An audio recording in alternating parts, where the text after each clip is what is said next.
Remember this moment when a Nazi was invited to Canada's parliament when Zelensky was in town and they did a big glad-handing session and a standing ovation? Watch this. Zelensky's speech received at least a dozen standing ovations. There was also one for this man, a 98-year-old Ukrainian Canadian who fought for Ukrainian independence against the Russians during the Second World War. Of course, there was a firestorm, and everyone wanted to know, wait a second, who invited a Nazi? And why did we give them a standing ovation? Who invited this guy? Well, remember when Trudeau came out and said this, that it was the Speaker of the House that invited them, and all of the applause that you were seeing was simply Russian disinformation. Obviously, it's extremely upsetting that this happened. The speaker has acknowledged his mistake and has apologized. But this is something that is deeply embarrassing to the Parliament of Canada and, by extension, to all Canadians. I think particularly of Jewish MPs and all members of the Jewish community across the country who are commemorating Yom Kippur today. I think it's going to be really important that all of us push back against Russian propaganda, Russian disinformation, and continue our steadfast and unequivocal support for Ukraine, as we did last week with announcing further measures to stand with Ukraine in Russia's illegal war against it. But wait a second, was Trudeau correct there? Was he accurate in that statement? Was that true? Well, it turns out that was a lie. Speaker, the Prime Minister has been claiming for months that he had no involvement in or knowledge of the invitation of a former Nazi soldier to the visit of the Ukrainian president. Now we know that he personally invited that same individual. He actually said the opposite, and he said that the former speaker had to resign over doing the exact same thing. So will he hold himself to the very same standard and admit that he's not fit for office?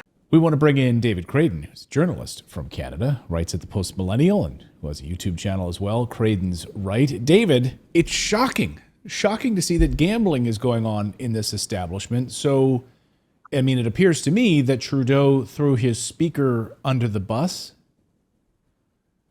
Yeah, he definitely threw the speaker under the bus.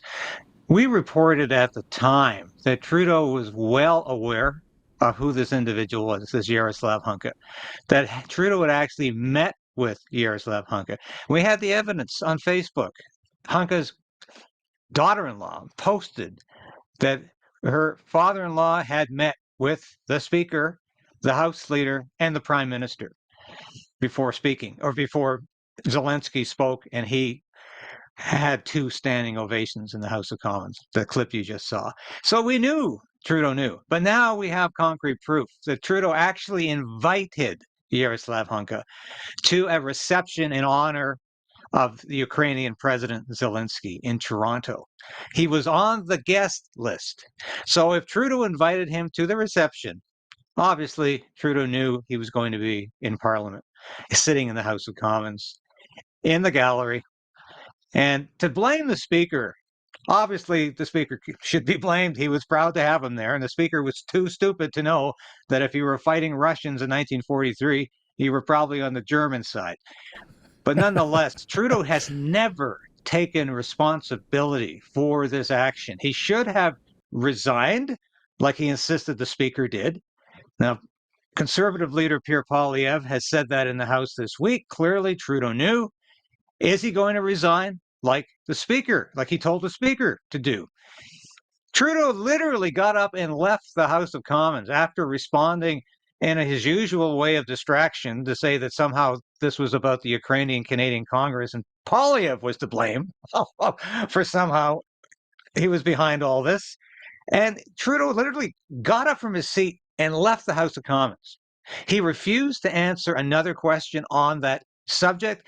He handed the bag to his House leader, the government House leader, Steve McKinnon, who then answered the rest of the questions that day in question period about this incident. Shocking, absolutely. But when it comes to Justin Trudeau, I guess I'm through being shocked by his actions. And so, Pierre Poilievre said, well, will the Prime Minister resign? I mean, he, after all, did call for the resignation of the House Speaker to resign, and he did. So, should he be held to the same standard? Well, clearly he should be held to the same standard, but Justin Trudeau holds himself to no standard but his own. And he's been in legal entanglements in the past, the SNC-Lavalin affair, his Christmas trips to that are never really above board. Either he's visiting Trudeau Foundation friends or he's accepting massive gifts. There's always something wrong with Trudeau's actions. But to lie about who invited this guy to the House of Commons and to deny, and when the evidence is presented to your face, even CBC has effectively run a story saying Trudeau lied to us. Trudeau knew who this guy was. He invited him. Stop just blaming the speaker. But Do you think he will not be held accountable. Do you think he can get away with saying, well, I didn't really know his past. I didn't know much about him at all. And kind of defer blame in that way, that he didn't really know anything about the guy? I doubt it. I don't think so. And it's interesting because there was a commission struck up by Brian Mulroney in the 1980s called the Shane Commission, and to investigate how many Nazi war criminals came to Canada, or how many people with a Nazi past came into Canada. Now, it turns out Canada accepted thousands of Waffen-SS soldiers, ex-Waffen-SS soldiers. Hunker was one of them. We don't know if he committed war crimes, but his division, the 14th Waffen-SS division, did commit war crimes.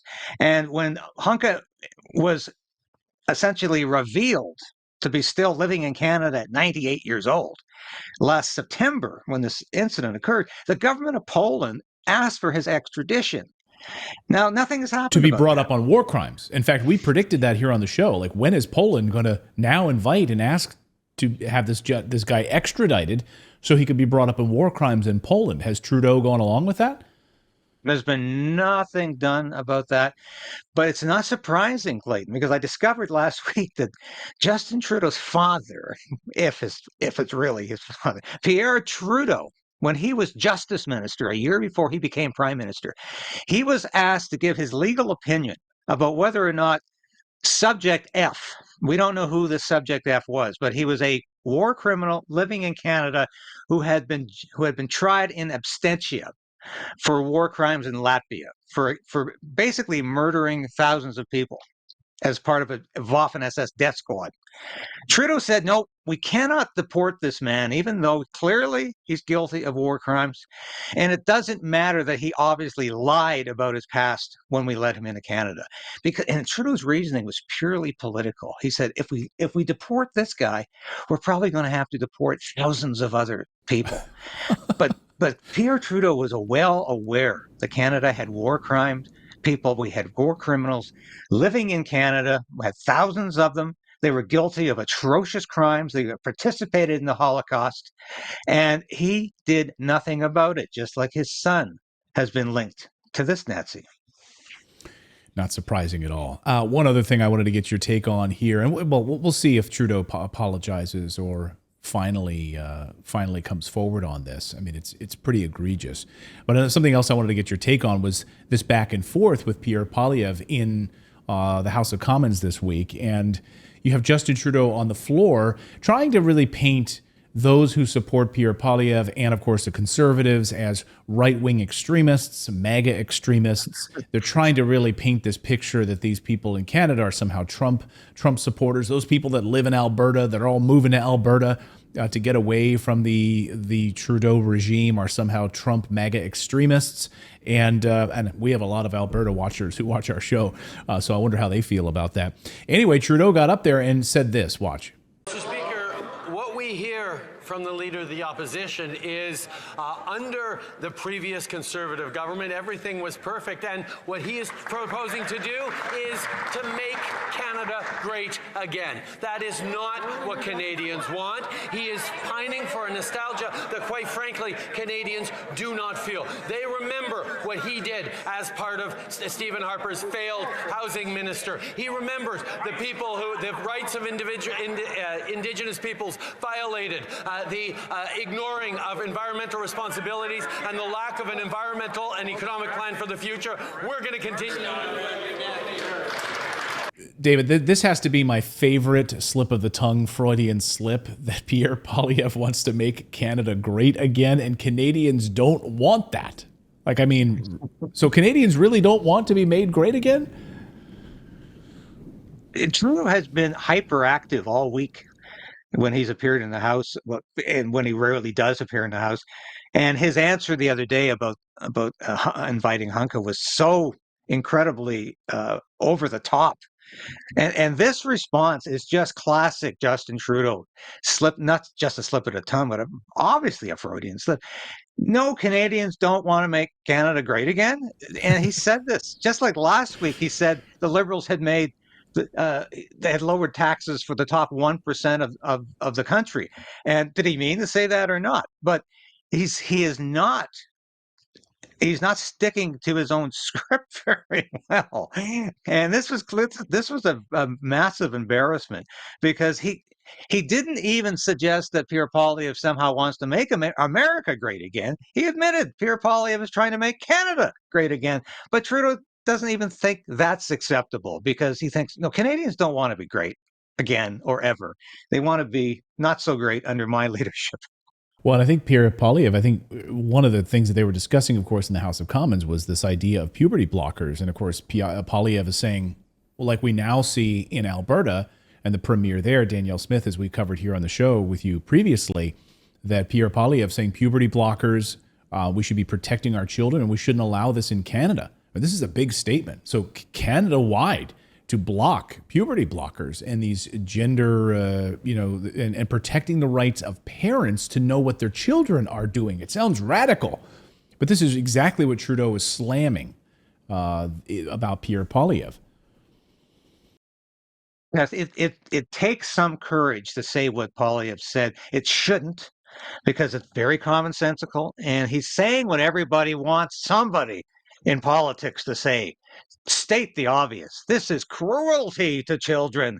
This is nothing to do with making the lives of children safer. That's what you keep saying. You keep hearing Justin Trudeau and his cabinet ministers saying, oh, we all love our children. We love our children. We want to make it safe for our children. Well, I'm sorry. Puberty blockers and mutilation through sex change operations at 12 is not making any children's life safer. Not mine, not yours, not anybody's. Hallelujah. Amen on that. Well, we'll see what another week brings from the Trudeau government. We'll see if we get an apology from Trudeau or a resignation. I'm not holding my breath up there in Canada, and neither should you. David Creighton, great to see you. Thanks so much for joining us. We appreciate it. Thank you as always, Clayton. I really hope you enjoyed watching this video. You know, YouTube thinks that you'll actually like this next video right here. It's personalized based on your own viewing habits. So if you watch the video, please leave a comment. Let us know what you think about it. And we will see you next time, everyone.